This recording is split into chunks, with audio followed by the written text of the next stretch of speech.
Storyline 360's result slides make it really easy to give learners dynamic feedback at the end of quizzes and surveys. And even just using the built-in default settings, you can customize result slides to look pretty much any way you like.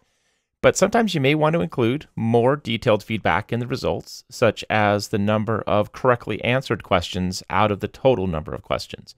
Or maybe you want to customize the feedback wording, so it's a little more grammatically correct, based on whether the learner answered a single question correctly or multiple questions correctly.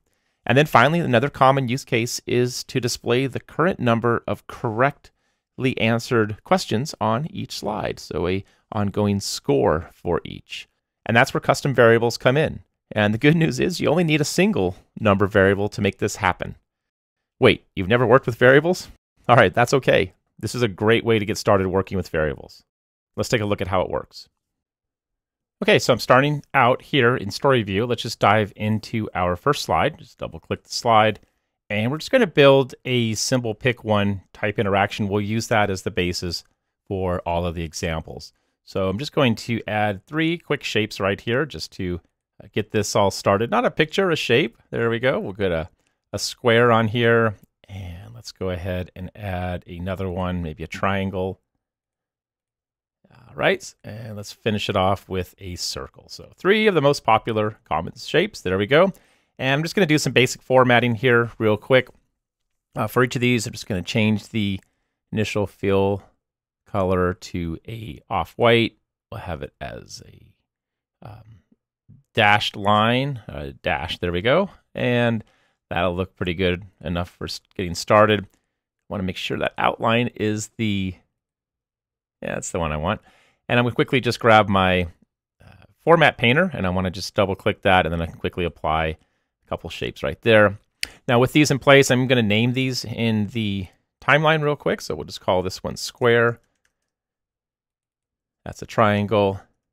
I see that they already have their name, but I like not having that extra name on there. Okay, so we're just setting this up real quick. And what we'll do is add a selected state for each of these. The selected state is super important because that's how Storyline will know which object has been selected. So down here in the states panel, I'm going to choose edit states, and I'm just going to create a new state, and we'll call it selected. I don't need to add all of the other states.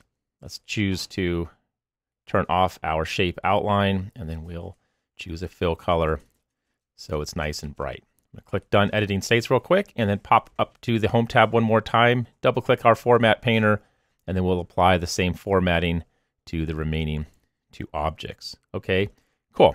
So there's our initial setup. I'm going to add my own submit button here. So I'm just going to, one more time, add a shape. I'll just say a little rectangle. And I'll call that submit. Submit. And make sure to name that in the timeline. So we're just doing a little maintenance right here just to get started. What's nice is once we have this converted to a freeform interaction, we'll just be able to use the same slide over and over as we make changes. So let's go ahead and just convert this to a freeform. So we're going to come to the Insert tab on the ribbon, and right below it is the Convert to Freeform option. Go ahead and click that, and we'll choose Pick One. And any one of these freeform question types would work, but what we want to do is just work with something that's really simple to give us something to work from to create those custom scoring and feedbacks. So we'll say Pick One, and then we'll just choose each of our 3 objects, the square, the triangle, and the oval. So we'll just start with the first one. Let's say making the first correct choice is the square. Pop back into slide view, and we'll add our question up here. So which object is the square? And we know that the square is the correct answer because that's what we just chose here in form view. All right, so there's the basis of our interaction. The last change I want to make before we start moving forward is to change how the player triggers work. Right now we're working with the player submit button. Instead, what I'm going to do is just click submit, and we'll choose our custom submit button, and you can see it highlights nicely here on the slide. I'm going to select that. Now that I've selected it, I am going to come down to the player properties and just make sure I disable the slide submit button so I don't have two versions of a submit button and confuse my learners. So I'm going to turn that off and click OK. And we have our default correct and incorrect layers right there. That's totally fine. And now we have our pick one interaction all set up. Okay, let's just duplicate this slide 2 more times. That way we can make each of the other 2 shapes a correct choice. So I'm just going to right click on this thumbnail and choose duplicate. And let's duplicate it 1 more time. So right click it and duplicate. So for the second one, the second slide, let's change the question to ask which one is the triangle. And that would be this one. So we need to go back into form view. And this time we can just choose the triangle option. Come back down to the third slide, and we'll make this the oval correct choice. And I'm going to jump back into slide view and then just change the question right here. So we'll say oval. Okay, so simple interaction, right? We're just going through each of these 3 slides. You may want to shuffle the choices. That'll just mix it up a little bit. But what we need to do now is set up a variable so we can track whether or not the learner got the correct choice. Now, a built-in result slide is going to do that for us, but only from the purpose of generating a pass-fail and percentage score. I just want to show the number of questions. So we have 3 questions, and then how many the learner got correct when they complete the quizzes. So let's pop up to the Slides tab real quick, and we're going to add just a simple slide, just a new slide, and we'll say, results. So we're just going to make this from scratch, but what we want to do is have it say you got 1 out of 3 questions correct, or 2 out of 3 questions, or 3 out of 3. So to do that, we do need a number variable. We need to count how many times the learner gets it correct. Now, there's a lot of different ways that we can go about doing this. One of the easiest ways is to think about, well, what's going to happen when the learner gets the answer correct? Well, if you look in the bottom right corner, we have a correct layer. So when the learner makes the correct choice, Storyline's automatically going to load this slide layer. It's kind of a good place to put a variable, right? Just on this one slide layer, because the only time the learner will ever see this layer, the correct layer, is if they get the choice correct. If they get it incorrect, then we don't have to worry about it. So we can do a simple trigger right here that will adjust a variable only if the answer is correct. So I'm going to come back to the base layer, and that'll be how we kind of approach this. So let's go ahead and just create that variable now. So up here in our project variables, we're going to create a new variable. Okay, and we'll just go ahead and create a new variable. So click the little plus icon right here to create a new variable. And you can give it any name you like, anything that's meaningful or helps you work with it. I'm going to call this something that helps me know whether or not the learner has answered the questions correctly. So maybe questions correct. So questions correct. And then I will change this to a number variable. Number means that we want a numeric value. We're going to count, right? We're going to add the number of correct answers. So we need a number for that. And let's choose number. And we'll say the default is 0 because that's a good number to start with, because when you think about it, and when the learner just begins this project, they don't have anything correct. They haven't even answered or attempted to answer anything. So that's my variable name, questions correct. I'm going to click OK and click OK. All right, now let's adjust that variable. What did we say is the only time the learner will see the correct layer, right? The correct slide layer is if they get that choice answer correct. So what we can do is for each time the learner sees a correct layer or gets the answer correct, that's when we can add a value to our variable, right? So we have 3 different slides and we have 3 possible max points or questions answered correctly. So I'm here on the correct layer and I want to go ahead and add or adjust that first variable. So a new trigger, and we're always asking ourselves, what is it we want to do? And then when do we want to do it? Well, I want to adjust that variable that we just created. So down here,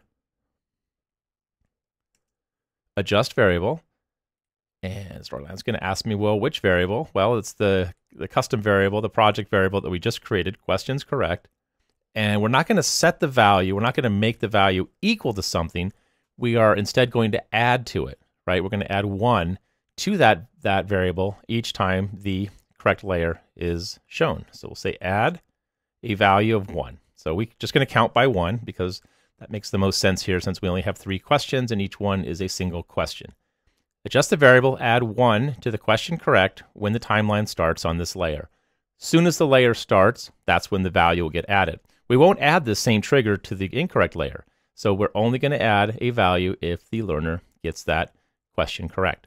So what I'll do real quick is, just to make this move a little faster, I'm going to copy that trigger we just created. So I can do that a couple ways. I can come up here and choose to copy the selected trigger. I'm kind of a right-click person. I might just right-click and choose copy. Either way, I'm just going to copy it, and that makes it a little bit easier to work with. I'm going to jump back over here now to the second slide, and once again, open up the correct layer, and we'll paste that. So now we're saying, I'll move that down just a little bit, add value of 1 to the question correct when the timeline starts on this layer, and we'll do it one more time for that third slide. Choose the correct layer, make sure you're on the correct layer, and choose paste. Okay. So we're adding a value, 1 to each of those feedback layers, and we'll jump back down to the base layer. And now we want to visually display how many points or answers correct the learner made or received. So here on this final result slide, we can show the value of the number correct by using what's called a variable reference. So if I come up to the Insert tab and just add a text box to my slide, keep that blinking, so it's just an empty text box blinking. Go back to the Insert tab, and this time choose Reference. Reference is how we display a variable's value. Variables can only hold one piece of data at a time, and whatever value that variable has when we land on this fourth slide, that's what we'll see. So I'll choose Reference, and we only have one variable to work with, questions correct. I'll click OK. So this is how it's displayed. I'm going to make this just a little bit larger. And we just have these percent signs right on the outside of it. And that's what it looks like. I'm going to preview this slide real quick. So let's just preview the scene to see how it's working. So I'm going to preview the whole scene. All right, so which is the square. I'll get the first 2 answers correct. And then on the triangle and on the third one, we'll miss one, which is the oval. And I'll say that's the oval. Next slide, and just the number 2. So we had that long string of text, but the only value that shows is 2. And that's because that's the current value of the variable. Now, the cool thing is the variable values is we can still add text to them. So I could drop in some text right here that says you answered, right? As long as I don't, interrupt this value or type over this or remove the percent signs, I can keep the text field as a work with the text field like I would any other text field. You answered, let's say, that'll be the number, that'll be the value. So X out of 3 questions correctly. All right, let's take a look at what we have here. I know it looks a little bit longer, and this is why we could even go back in and shorten our variable name if we wanted to, because really when Storyline runs this slide, we're only going to see a single value, a single digit, right? It does take up a little bit of space right here, and we maybe make it bold so we can keep an eye on it. But this is the dynamic value that we'll see. I'm going to center align this, and I know it's a little bit larger in the slide right here. Actually, what I probably could do is this. So even though it's longer there, it should display. Let's preview the scene one more time and see how that works. So we'll say the first 2 will get correct. So the square and the triangle, and then we'll just do one more. We'll miss one just to see how it works. And then we'll go to the next slide. I answered 2 out of 3 questions correctly. And that's all there is to counting the number of tries or correctly answered questions that your learner makes in their quizzes. So again, we still could insert a regular result slide. I could add all of the result slide functionality, but maybe I still just want to display the questions correct to the learner. Now, I mentioned shortening this name. If for any reason you wanted to do that, you wanted to come in and just work with this in a more visually succinct way where it's not quite as long, come back over here to the variables, project variables, and we can just name this one, right? I could say QC for questions correct, or QUE, and then COR for questions correct. By doing that, using a shorter name, or maybe we just call it correct, See how it makes it a little bit smaller? It gives you a little easier visual way to look at this. Now, when I'm working with customizing result slides and working with these variable references, what I might do just from the development perspective is temporarily change this to a single digit. Or if I had multiples of 10, then I would want it to be 2 spaces. But if I know I only have 3 questions, just for designing the slide, I might just work visually like this, just so I can see what the spacing would be like. Now, when we work with some of the slides in the results slides, I'm just going to jump into results. I'm not going to add one, but if you look at some of the ways we design these, working with all of those score percent variable references, that's how we make sure that those 80% works perfectly, because that number is really long here, that title is really long when we insert the variable reference, but when it displays, it can only be no more than 3 characters, if it's 100% or 80 or down to single digit. So just keep that in mind. You can use any variable name you like. Obviously, when you're ready to go live, you're going to want to put that variable value, variable reference back in there. So insert reference, and this time we just call it correct. Don't really like that name correct, but I just wanted to show that it could be shorter. So what I am going to do real quick is just change that back to questions correct. Okay, that's how we can show the value or number answered correctly out of a total possible number of question slides. All right, I'm going to jump back into Story View, and we'll just call this one number correct. And let's duplicate the scene, so take a look at another approach. So we'll call this one conditions. And jumping all the way back down to the results slide, let's say that we had the question worded a little differently. So let's say right now we say you answered X number out of 3.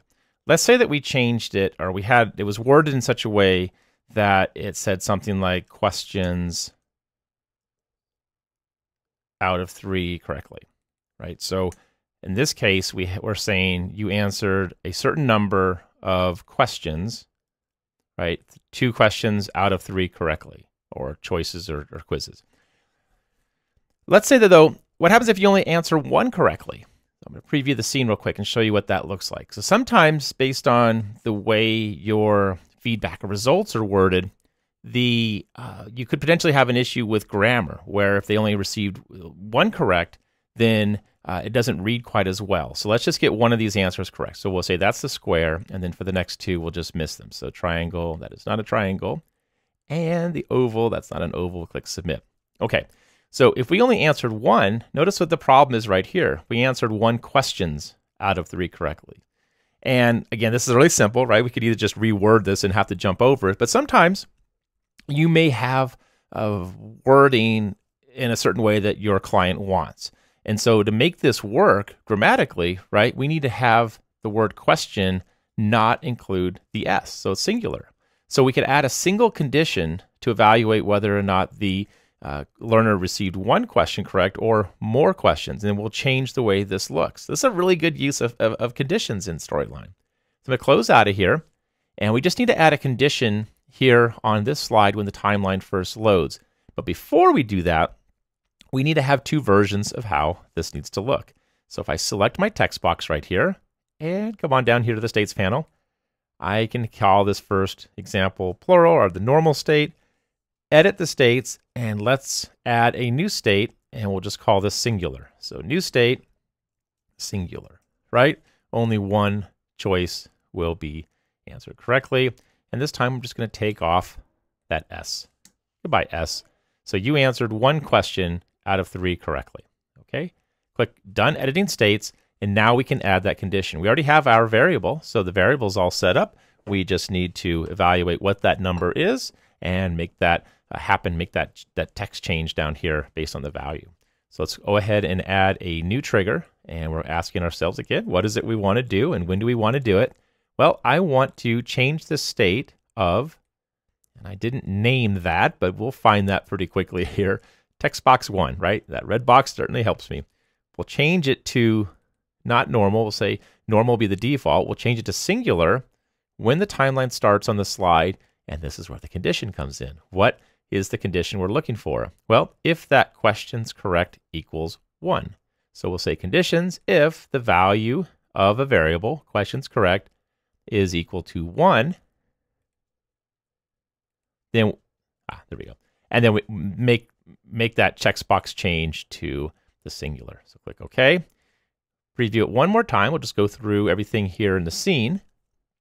And what we'll look for is to get 2 answers correct and then 1 answer correct. So the square, correct, continue, triangle, continue, and oval's fine. Whoops, oval. It's hard. There we go. Now we should see 3 questions out of 3 correctly. Okay, let's preview it one more time, and this time we'll only get 1 correct. And what we'll want to see is that word question switch from plural to singular because we'll have that state change based on the condition. So we'll get the first question correct, and then we'll get the next one incorrect, oval incorrect, and now we'll see that state change. You answered 1 question out of 3 correctly, or however you wanted to show. So good use of working with conditions to change how the feedback is presented to be more grammatically correct. Okay, let's jump back into story view here, and let's duplicate this one more time. So I'm just going to right-click and choose duplicate. And this time we want to look at displaying the score on every slide. Let's let the learners see how they're doing after answering each question. So let's call this one displaying score. And let's jump into the first slide. We already have the initial variable created, and we use the variable right on this last slide for the results.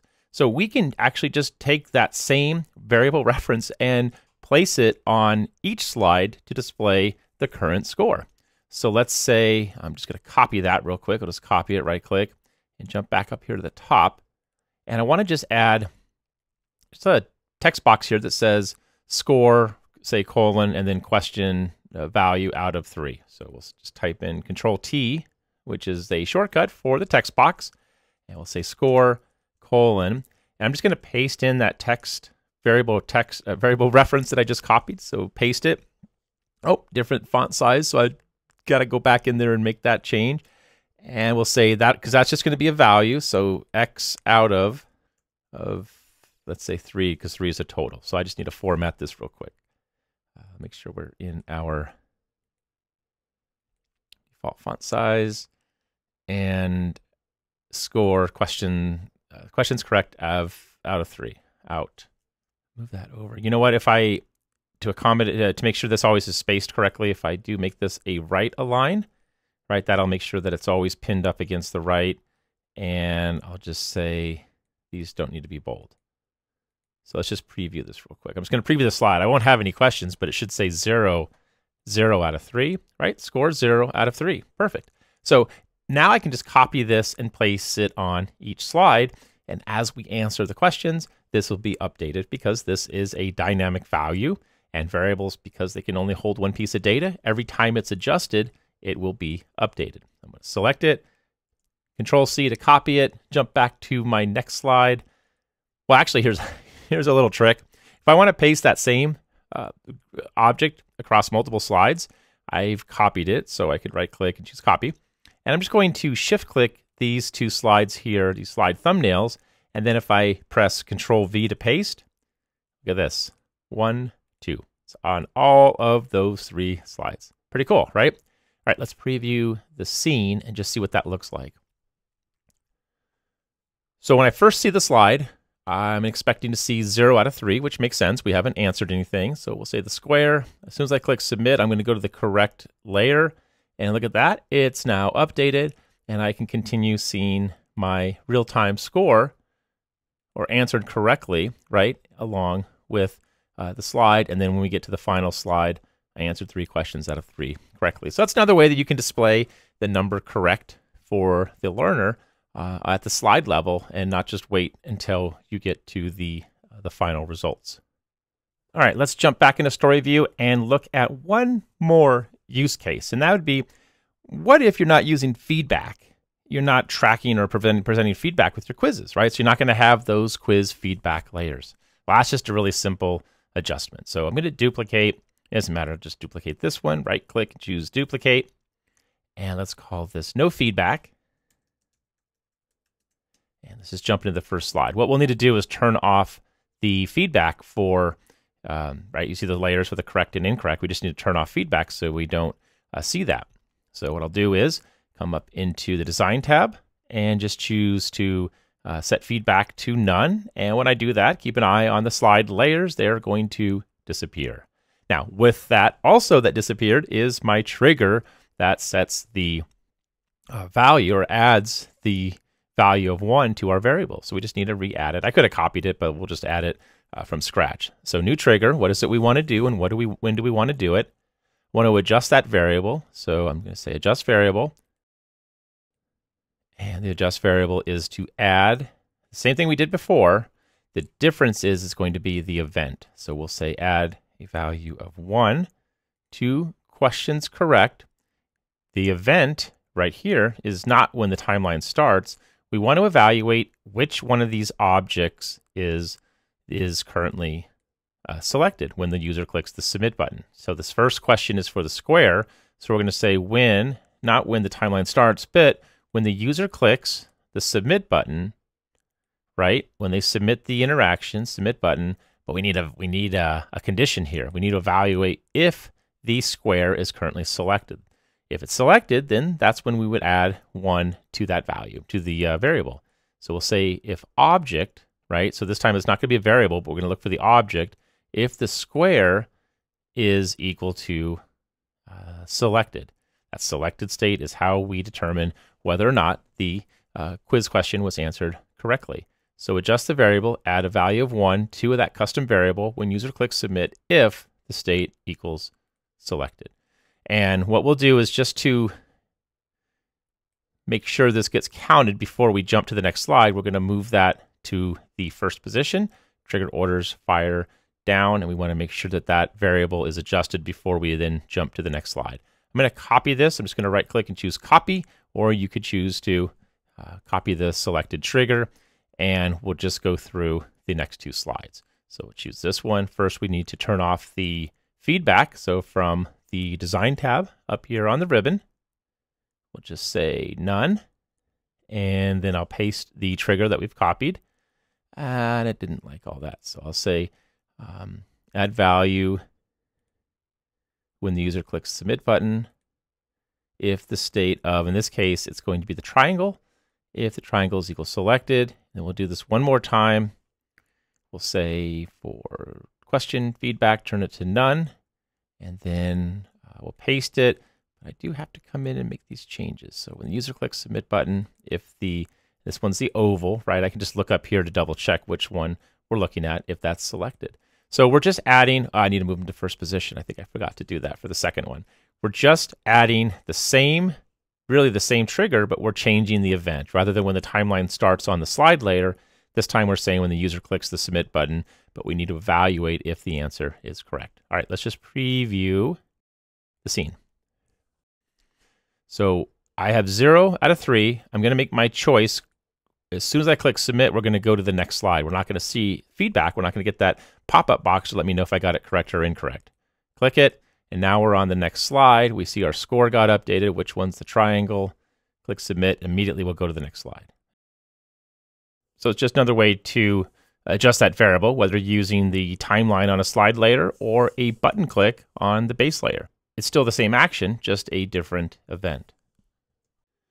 Okay, that's mostly it. I want to show one last thing, and that is just, it's more of a best practice. So I'm going to jump back into Story View and just close out of my tabs right there. We are using the same variable for all 4 scenes. Now, I'm kind of just, I set this up just as an examples, right, to show variations on really the initial question of how to display feedback. But we're using the same variable as we go through scene to scene. That's a risk because assuming that the learner gets, 3 correct or any number correct by the time they end up at this result slide and then they jump into the next scene, that variable value is going to carry over to the next scene and to the next scene and the next scene. So even though we only have a possibility of out of 3 questions, there's 4 scenes. It could be, you could see this number say show 12 correct out of 3. What does that mean? That doesn't make any sense. And that's because this variable value is persistent and it can only hold one piece of data. So as we continue to add and adjust that variable, it's going to grow. So what we'd want to do, if we're going to use the same variable, in this case across multiple scenes, would be to set the variable at the very beginning of each slide in a scene, not all of them, just the first slide, have a trigger that resets that variable back to 0. That way there's no possibility of carrying over a current score. So it probably doesn't matter on the first scene, first slide, because that's what we're starting with, at least based on the current layout. But by the time I get to the second scene, I don't want to have any value for that variable. So if I drill down into the slide, I'm just going to add a extra trigger that sets that variable, right, to 0 when the timeline starts. So before the learner ever gets a chance to make a choice and submit, we're going to set the variable to 0. So new trigger, and always asking ourselves, what is it we want to do? I want to adjust the variable, and that'll be that custom variable that we set up.